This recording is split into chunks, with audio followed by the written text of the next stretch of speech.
Hello, everyone out there in YouTube land. Welcome to Diego Knows. I'm Diego, and today we're going to talk some more about Sex and the City. That's right, Sex and the City, that wonderful show from the late 90s, early 2000s. I'm Diego. I have watched every single episode of Sex and the City, so I know what I'm talking about.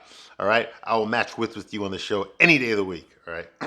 So anyway, I'm a big fan of the show. Okay, I watched it. I loved it. I thought it was a great show. The only problem I had with the show was I did not like the way they portrayed the straight guys on the show. The supposed straight guys, which are not really straight guys. I don't know what the fuck they were. They were actors that were told to read lines off a script, and that's what they did. Hey, I ain't trying to take a job away from nobody, okay? But there was no straight men involved in the writing or creation of this show. Okay, the show's written by gay guys, lesbians, and feminists. They don't know what the fuck a straight guy really is, what he thinks, what his concerns are, what he's trying to do, how he feels about stuff. They don't understand any of that shit, all right? They gave us caricatures of straight men. These were not really straight men, okay? They got the women right, but the men, they got completely wrong, okay? That's the only problem I had with the show. The reason I watched the show is I was trying to get laid. Yes, every hot girl I knew, I was watching the show. I lived in a big city. I lived in Chicago. All my friends were young. They were in their 20s and stuff. You know, they're all actors, models, you know. We all worked in restaurants and nightclubs, you know. I worked with a lot of musicians and comedians and stuff. So we were all hanging out, partying, getting drunk. And we did a lot of boning, too. Well, that's what you do in your 20s, okay? You have fun. And I most definitely did. I was a much younger man back then. But I was watching the show back in the day. Yeah, so these women lived in New York. I lived in Chicago. I was a good 10, 15 years younger than they were, but I was doing the same shit they were doing. Okay, so I just didn't like the way the men were being portrayed. Otherwise, the show was great. I loved it. Okay, I've watched all 94 episodes of Sex and the City. I also watched both movies, and I watched that piece of shit show. And Just Like Crap, I do not recommend it. Don't watch it. I already reviewed that show. If you want to see my videos, they're already on this channel. But don't watch that show. That show's a piece of shit. It's a fucking abortion. All right. So where I am today, what I do here is I give you a straight man's point of view, okay? So I'm going to talk to you the way I would talk to a guy about this show. I'm going to give you a straight man's point of view. That's the point of view you never got when you watch the show. I'm not your gay friend. I'm not one of your girlfriends, okay? I don't give a shit about the fashion or the clothes or the stores or the fucking food that they're always fucking cramming down their fucking mouth every episode, okay? No, I'm talking about the relationships, the men and women, okay? That's what I'm talking about here. That's the point of view I'm going to give you, okay? I'm going to separate the fact from the fiction because let's face it, Sex and the City is fucking lollipop land, okay? Star Wars happening in real life is more realistic than fucking Sex and the City, okay? I'm going to burst your fucking bubble. Sorry, ladies. I know you love the show. I love the show too. I love the characters, okay? But it's bullshit. Okay, it's fucking bullshit. And that's what I'm going to tell you, okay? I do not censor myself here, right? If you're easily offended, if you're easily triggered, okay, if you're a snowflake, get the fuck out of here right now. I will not censor myself for you. I'm going to tell you the honest God truth from a straight man's point of view. Straight up, baby, with no lube. The real question is, can you handle it? Can you handle it? I don't think you can. In fact, I know you can't. I know you can't. Guys, if you are watching this with your lady, don't. Do not watch this with her because she's going to make you pause it and she's going to actually go, what the hell is he talking about? You know, and then I'm going to put you in the spot. I don't want to do that. Ladies, don't watch this with him either, okay? Don't watch this with him, all right? Don't. All right, there we go. Now I've said all that. Let's begin. Okay, this is part 2 of my review. This episode is season 6, episode 17. That's right, we're almost done. Only 3 more episodes to go after this. Season 6, episode 17. The name of this episode is called The Cold War. This is part 2 of my review. I already posted part 1 already. You can watch that one first, and I'll get you all caught up. Okay, so where we are right now is Carrie decided she's going to hang out with her boyfriend, Alexander Petrovsky, the mad Russian artist that she doesn't know shit about. She doesn't give 2 fucks about his artwork or anything like that. She feels embarrassed around when she's with him and his friends are there because they know a lot more about his work than she does. Even though she's boning him, she doesn't know almost nothing about his artwork. She never asked him about his artwork. She never fucking had looked at his artwork. She never, nothing, okay? She didn't even know he had a kid until fucking last episode, all right? But she's been boning him now for like a good 4 or 5 months, right? Okay, he does everything for her. She does nothing for him. Anyway, like I said, she doesn't know anything. She doesn't give a shit about him. She only gives a shit about what he can do for her. You know, what restaurant are you taking me to? Okay, you know, what dress are you buying me this time? What espresso machine are you going to buy for me? Okay, how many rats in my apartment are you going to kill today? You know, that kind of shit. That's all she really gives a shit about. Okay, so that's going on with her. So he convinced her to take a few days off. Away from her friends, away from everything, just to hang out at his place with him so he can massage her feet for 4 fucking days and stuff her full of fucking champagne and, of course, fuck, right?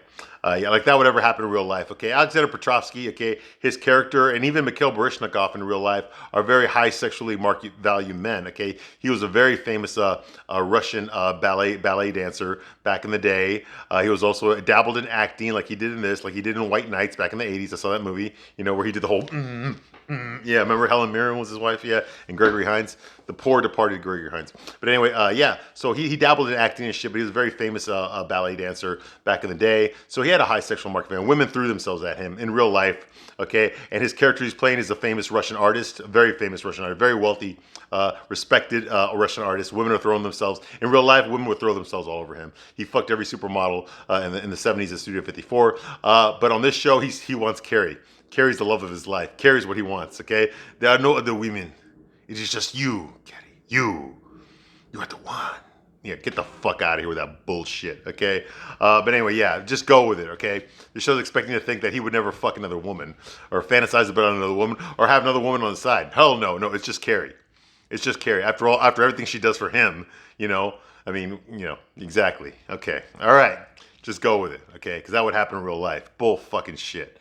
All right, I'm sorry. Carrie would be a one-night stand at best if this was realistic. Okay, she would be a one-night stand. I know you love Carrie. I love Carrie too. Okay, this guy's out of her league. I know all she dates are guys that are out of their leagues. This whole fucking show, all they do is date guys that are out of their league. Okay, and they just expect you to believe that shit's gonna happen to you too, right? Because most women are probably around comparable look-wise with these women, age-wise as well, the fan base at least. Okay, the women watching the show. Okay, but I'm sorry, ladies. Okay, but you you passed the wall already. The wall's already hit you a few years ago. Okay, you're not gonna get these guys. Okay, in real life, these guys would be getting younger, hotter, more attractive women. I'm sorry, but it's the truth. Okay, and you know it's the truth. That's why you're mad at me right now, because you know goddamn well you could get these guys when you're in your 20s. Okay, but now you're in your 40s and you know damn well you can't. All right, sorry, it's the truth. I know life's not fair. It's not fair. Okay. It's not fair that fucking guys with a lot of money and good looks and shit, you know, and are popular, that they get all the hot women, and yet guys that are fucking are honest, you know, and considerate, you know, and you know, and want serious relationships and want to be providers and want to, you know, take care of their wives and their families, they get fucked over for the other type of guys. And that's not fair either. But fucking guess what? That's fucking life. At least in the Western America, at least in the Western part of the world, it is. Okay, tough shit. Okay, but it's truth. Okay, it works both ways. Just because I'm getting down on the women doesn't mean I don't get down on the men either. Okay, men fuck up too. Men make a lot of mistakes too. Okay, but at least I acknowledge it. I acknowledge it that men are no better than women in this shit, okay? But at the same time, I'm not gonna tell you that women are better than men either, because that shit ain't fucking true either, okay? Despite what you see on the media and in the movies and the chick flicks like this, you know, this is basically a chick flick, okay? No, sorry, it's just not realistic, okay? There's a lot of fucking blame to go around on both genders, both sexes, okay? There's a lot of superficiality on both sides, okay? There's a lot of lying and cheating going on both sides. Okay, so no, it's not a one-way street, okay? It's not fair, but this show's a fantasy, okay? That's why it belongs to the Sci-Fi Channel. It does not belong on HBO, okay? That a woman like Carrie, okay, a fucking 38-year-old who's really 40 years old, a columnist, okay, for a tabloid, would have a fucking famous, rich, fucking Russian artist, okay? Be in love with her and buy her fucking Oscar de la Renta dresses, you know, and fucking $1,000 espresso machines and shit, right? Yeah, exactly. Like that would ever fucking happen. But then again, look at who Carrie dates. She dates guys that fucking own antique stores. She dates professional published authors. She dates fucking Wall Street millionaires. She dates. I mean, this is all bullshit. Okay, guys like that would not date Carrie. Okay, Carrie would be a one-night stand. But they just expect you to go with it. So just go with it, okay? And that goes for all the women on the show, okay? Meanwhile, what's going on? Samantha's wearing wigs, okay, because, you know, she's got cancer. She's losing her hair, so she's wearing wigs. So every scene we see Samantha, she got a different wig on. And then most of them are ridiculous. She had the gray slick, you know, from Jefferson Airplane, okay? And then she had the twiggy fucking Tinkerbell fucking bob cut. You know, at the diner that they go to for brunch, okay. So while she was wearing the Janet from Three's Company, when she was wearing that, Stanford was at a restaurant. He recognized her, recognized Smith, blah blah blah. I didn't recognize her anyway. They took some guy came up there and took a picture of Smith with Stanford and Stanford's boyfriend.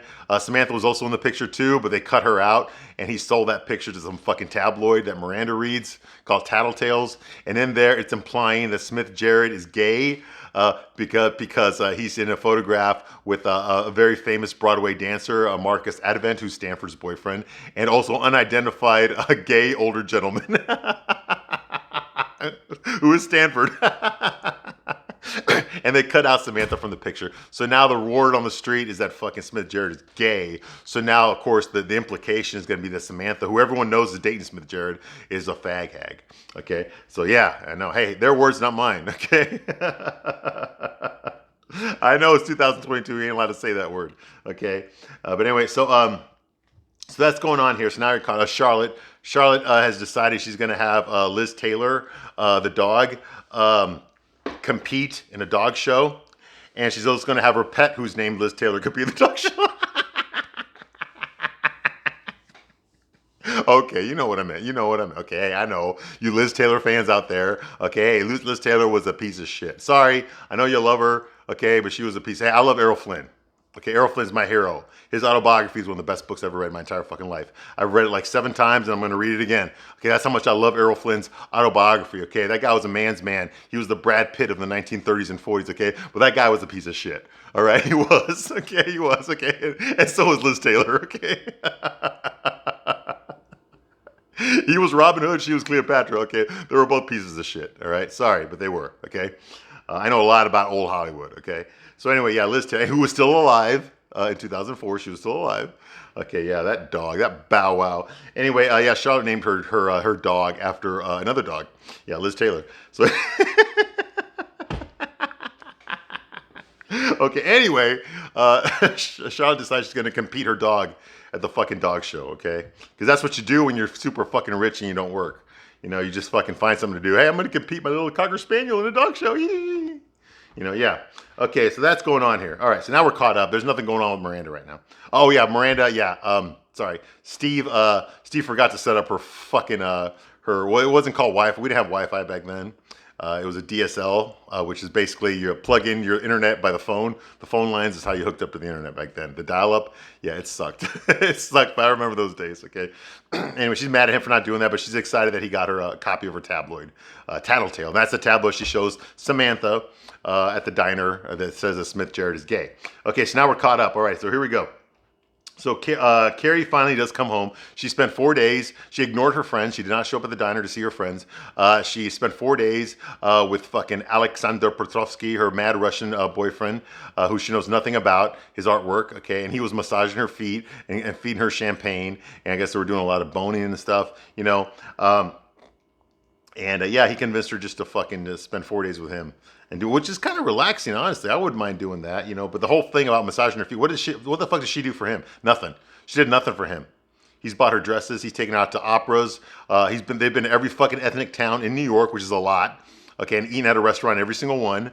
Okay, he's taken her to the opera. What did she do for him? She only did one thing. She took him to fucking McDonald's, and they had a fucking extra value meal. I'm not fucking bullshitting you. He bought her an Oscar de la Renta dress. Okay, and he had 2 tickets to La Travatia at the Met. And she canceled and just fucking went to McDonald's. Yeah, I'm not fucking making that up. That happened in an episode. Okay, that's what she's done for him. She took him to to get an extra value meal, you know, a supersize. And what does he do for her? Everything. He does everything for her. I mean, she's got the passcode, the alarm code to his alarm in his fucking house. Yeah. Okay. So anyway, so that's going on here. Carrie comes back to her apartment. Remember that? She has a place to live. You know, that's infested with fucking mice. Okay? She has no dining room. Okay, so she comes back to her place and she checks her voicemails. And they're all from Big. Big left like fucking 3 voicemails. He said, hey, pick up the phone. You're not answering me. Did I do something wrong? You know, are you mad at me? If so, I'm sorry. I don't know what I did. You know, hey, are you just playing games? Do you really not want to talk to me? You know, that kind. It's Big. It's Big. So she decides to delete all the messages. All the messages that he left, okay? She deletes all of them. And then she goes to Brooklyn to visit Miranda. And while she's there, she's drinking more fucking wine. Because all these women are fucking alcoholics. They got to drink in the middle of the day. All the fucking time. Okay? And of course, and Miranda, of course, is going to join her. You know, so they're pouring each other some red wine there. And they're drinking and talking. Because, you know, you can always get shit right when you're drinking. Okay? And Carrie's like, I deleted Big. I don't care why he was calling me. What's the point? things are serious with me and the Russian. You know, go, go, go. You know, he's more grown up. There's no confusion. There's no confusion about how he feels about me, at least. And he tells me all the time how he feels about me. But there's just one thing. And Miranda's like, oh, thank God. Oh, I was beginning to feel bad about Steve and me. See, so Miranda all this was a competition. She got pissed off that Carrie is having all these wonderful things that she's not having. Even though she got married, her husband is nowhere near as exciting as fucking Alexander Petrovsky, you know, the famous artist who fucked every supermodel from the 1970s, okay? She's married to fucking a bartender. Well, he owns his own bar. Yeah, Steve, who's very, very blue collar, you know, just fucking ordinary guy. Okay, so Carrie's like, well, we don't have anything in common but each other. That's it. We don't talk about each other's work either. Miranda says, like, well, you know, I don't talk to Steve about my job. He never asked me about my job either. In fact, I think he appreciates that I don't talk about my job. You know, Carrie's like, but you guys share everything else. And Miranda's like, because we're in Brooklyn. Okay, there's no one else for me to talk to here. You know, but every couple is different, Carrie. And Carrie's like, well, my idea is that a couple shares everything. At least their passions. And then Steve arrives, and he brought some cheesecake and some cannolis for the girls. He knew that Carrie was coming over, so he went out of his way to buy some cheesecake and some cannolis so that the girls could stuff their fat asses with them. Yeah, wasn't that nice of him? Yeah, I know, right? Isn't that awesome, Steve, when you're watching your wife just get to maximum density?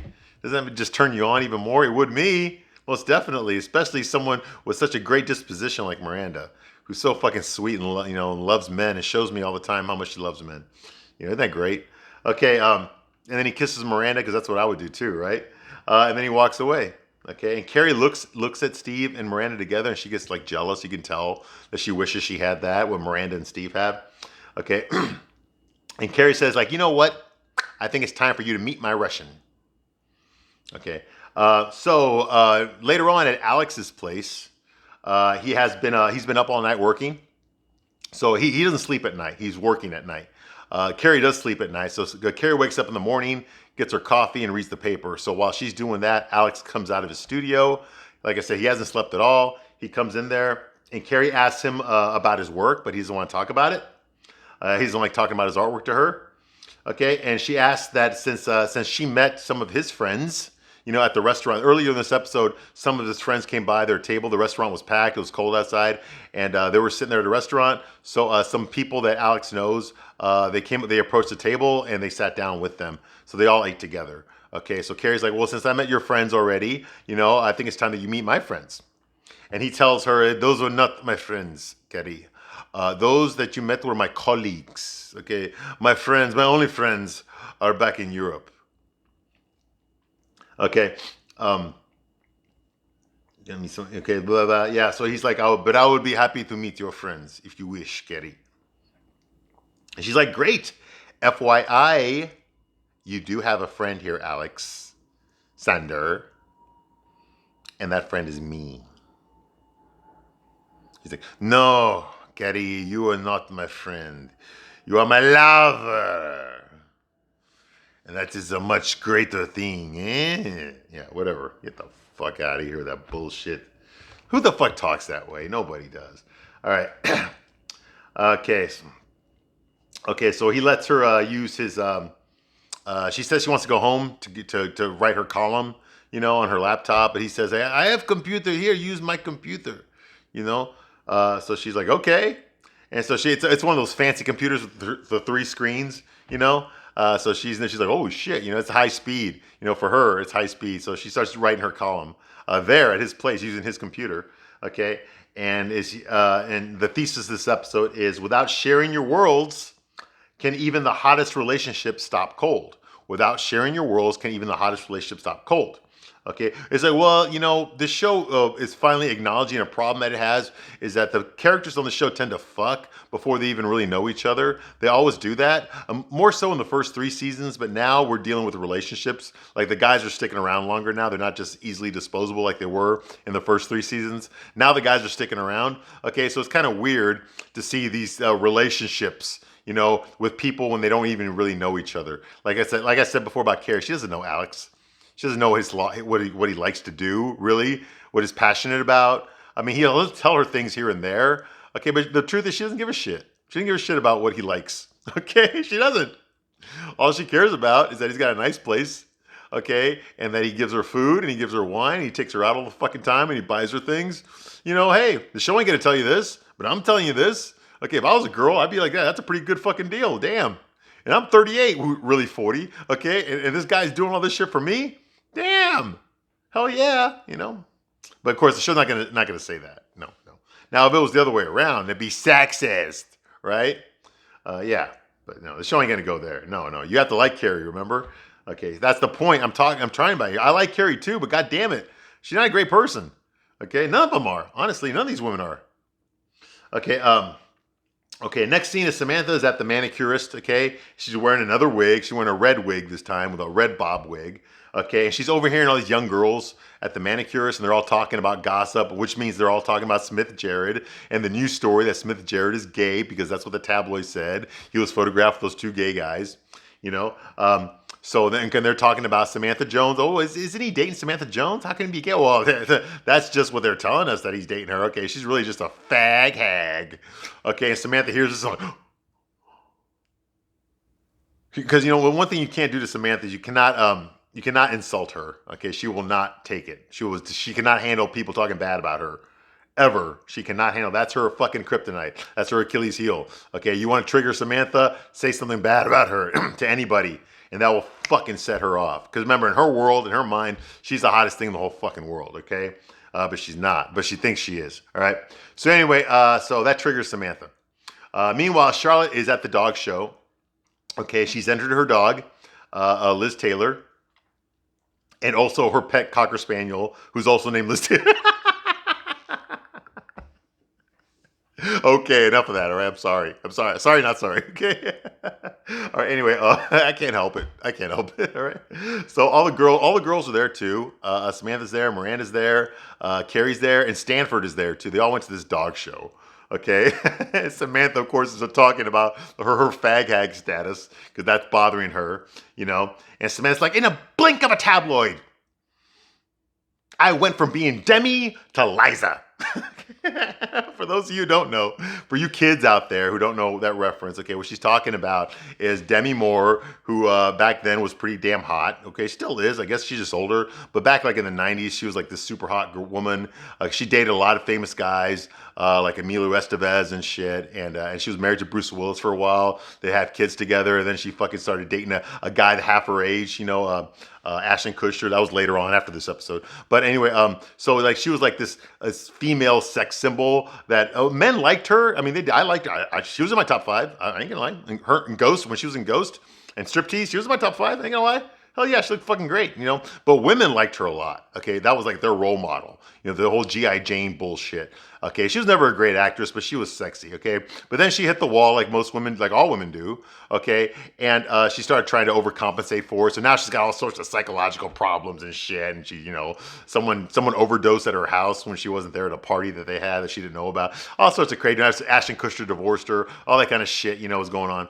He cheated on her with Mila Kunis, his co-star from That 70s Show, and he married her. Anyway, so all this shit. Anyway, she went psycho. When she got old, when she hit the wall, she went psycho. Okay, but back then, 2004, she was kind of a sexy icon for women, especially. And I liked her too, but women were the ones that put Demi Moore on the map. It wasn't guys. Okay, guys put Pamela Anderson on the map. Okay, but women put Demi Moore on the map. All right. So she's like this sex symbol, because she dated guys, and then the Liza reference is from Liza Minnelli. Okay. And Liza Minnelli's mother was Judy Garland, who we all know was fucking Dorothy in The Wizard of Oz. Okay. She had a fucked up Hollywood life. Okay. But she was also very well known to be a fag hag. Okay. Back in the day, she was married to Vincent Minnelli, who's Liza Minnelli's father, and he was a very openly gay Hollywood director who directed Judy in several movies. Okay, and like I said, I guess he wasn't totally gay because he did father a kid with his wife. Okay, but yeah, he was a fucking he was one of those. And Judy Garland. Okay, they had a baby, Liza Minnelli. Liza Minnelli grew up. okay, and became an actress herself and a dancer, a Broadway performer herself, you know. And what was that show she did? I don't fucking remember. I don't remember the show she did because I'm not fucking gay. All right, but anyway, I think it was called Giggy or something. I don't fucking know. But anyway, she won like a Tony Award for it or whatever. Okay, and anyway, she's a very famous fag hag as well. To chip off the old block. So that's the reference there. Okay, everyone knows. Okay, and like her mom, Liza Minnelli also married a gay guy. And she didn't know he was gay until she came home early and caught him fucking in bed with another dude. Oh my God, that happened to Carrie Fisher too.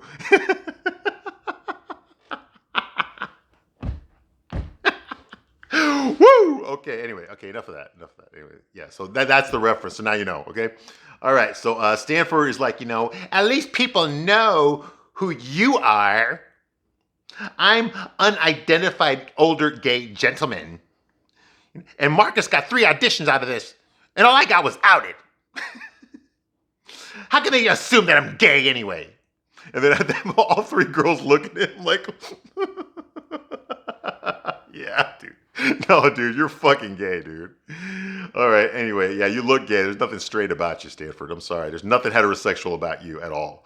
Okay? Anyway, Samantha, meanwhile, says, years of fucking everything that walks down the drain. I can't have cancer and be a fag hag. Carrie invites the girls to meet Alex. She said, hey, girls, you want to come over Sunday? You can meet my boyfriend, Alex, And they're like, okay, fine, And Stanford's like, okay, what time should I be there? And she's like, Stanford, you're not invited. Just the girls.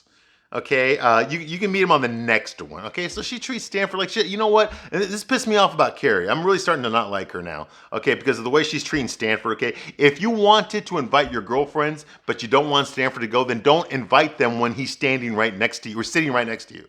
Okay, get the girls in private and then ask them then. Okay, that way you don't risk offending your gay friend. But she didn't do that. Okay, which means that's a total fucking bitch move right there. Sorry, Carrie, that's a bitch move right there. Okay. So that's going on here. Okay. Meanwhile, Charlotte's in the back dressing room. She's getting her fucking they're blow. Anthony's with her. They're blow drying Elizabeth Taylor. Okay, the dog. Yeah, and also the pet. Okay, I'm done. All right. So they're blow and Anthony's like, this ain't the kind of blowjob I was thinking about giving today. That kind of thing. And she's like, with all these faggy little dogs. Yeah, and they use the word again. Damn. How many times have you used that word in this episode? With all these faggy little dogs, there'd be at least one horny circuit muscle gay here. But no, just boxy, thick-legged ladies and tweety old queens. And he says this out loud, okay? And Charlotte's like, oh, don't say that. And then all of a sudden Carrie arrives, okay? And Charlotte shushes him. Okay, and then looks around, and Anthony is like, uh-oh, and Flo is in Doggyville. The show's over. And they're like, whoa, look, she's having her period. And sure enough, yeah, Liz Taylor is fucking bleeding. She's bleeding all over the fucking floor, okay, because Richard Burton died. Okay, I'm not going to stop her. I can't help it. It's writing itself. It's doing it itself. Okay, it's not me. All right, but the Cocker Spaniel, okay, is bleeding. I guess she's in heat or something. I don't know. I'm surprised she didn't get fixed. But anyway, yeah, so it's bleeding. So obviously you can't do a dog show if the dog's on her period. Okay, so and Charlotte's like, no, we can't stop. We can't quit. I once won a gymnastics tournament on my period. And Anthony's like, but it's a dog. What are we gonna do? Run around? Looking for a teeny tiny tampon? And then Carrie just starts, she just starts laughing. Then she apologizes for laughing out loud. Okay. And then she goes back to her seat. Okay. And then the announcer says like, here come the toy dogs. Okay. All the toy dogs come out with their owners, walking them around the little fucking track. This is dumb. dog shows are dumb. Okay, and of course Charlotte's there all excited, and fucking the dog is prancing around. Charlotte comes out, and then Liz Taylor makes it to the final four. She makes it to the finals. Okay, so the judge goes up to each dog, and he goes up to Liz Taylor. Okay, and she fucks him because he's young. No. He goes up to the dog, Liz Taylor, and she fucks him because he's. No. Okay. She goes up to the Cocker Spaniel, okay, who's bleeding. He sees the dog's bleeding. I guess he has like a sympathy vote or something because he lets the dog win. The dog is crowned first place. Yeah. And Charlotte's pet is crowned second place. Okay. Sorry. All right. So that happens. Okay. Yes. So the dog wins, of course. Okay, Sex in the City. Of course, Charlotte's going to win. All right. So that's what happens there. Okay. Meanwhile, this guy approaches Samantha. I guess that's a friend. He's a gay friend of hers. Okay, he's a reporter, and he's covering this dog show, and he recognizes Samantha.